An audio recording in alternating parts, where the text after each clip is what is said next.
మన శంకర వరప్రసాద్ గారు రిలీజ్ అయింది. పాజిటివ్ టాక్ తెచ్చుకుంది. పనిలో పనిగా అనిల్ రావిపూడి హిట్ కౌంట్ పై మళ్ళీ చర్చ మొదలైంది. ఒక దర్శకుడు వరుస విజయాలతో దండయాత్ర కొనసాగించడం.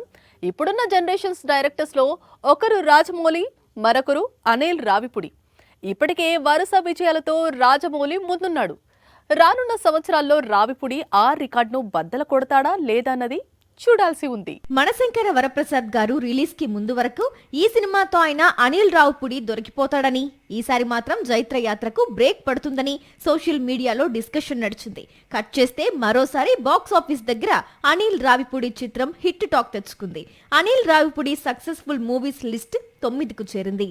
2015లో పటాస్, 2016లో సుప్రీం, 2017లో రాజా ది గ్రేట్, 2019లో F2, 2020లో సరిలేరు నీకెవరు, 2022లో F3, తర్వాత కేసరి, లాస్ట్ ఇయర్ సంక్రాంతికొస్తున్నాం.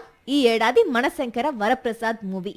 మరొక్క సినిమాను రిలీజ్ చేసి హిట్ కొడితే అనిల్ రావిపూడి 10 వరుస విజయాలతో రికార్డు నెలకొల్పినట్లవుతుంది. అంతేకాదు, టాలీవుడ్ లో సీనియర్ హీరోలందరితో వర్క్ చేసిన డైరెక్టర్ గా రికార్డులోకి ఎక్కుతాడు. నాగార్జునతో కూడా భవిష్యత్తులో చిత్రం చేయాలి అనే ఆలోచనలో ఉన్నాడు అనిల్ రావిపూడి. మనశంకర వరప్రసాద్ తో 9వ విజయాన్ని అందుకున్న అనిల్ రావిపూడి మరో కెరియర్ లో 10వ విజయాన్ని అందుకోవాలంటే అందుకు తగ్గ ప్రాజెక్ట్ ఎవరితో చేస్తాడు అంటే రావిపూడి మళ్ళీ వెంకటేష్ తోనే ఉండే అవకాశాలు ఎక్కువగా ఉన్నాయి.